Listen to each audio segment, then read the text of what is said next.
Dylan Maki here. Let's go over the Hotbox snare rod setup. All right, grab the snare box, get it set up.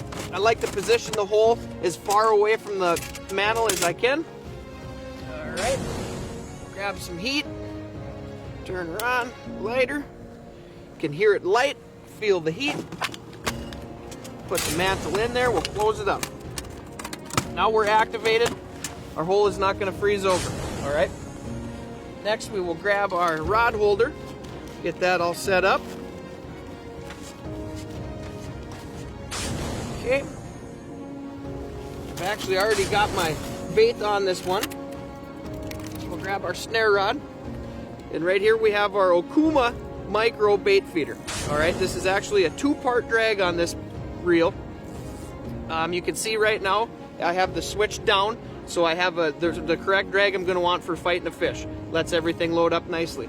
Now we'll flip this switch forward, and it's actually going to go into the second part of the 2-part drag. And now you can see that when a fish starts to load this rod up, it can take the line as freely as it wants. Okay, so we'll get that set. I'll get my depth set on it.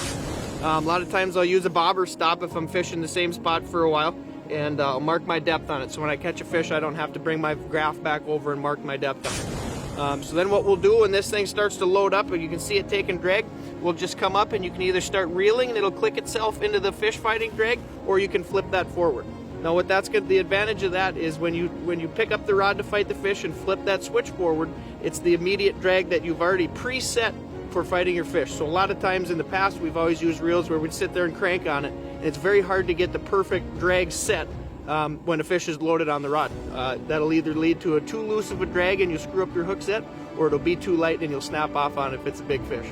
And that's your JT Pro Tip of the Day.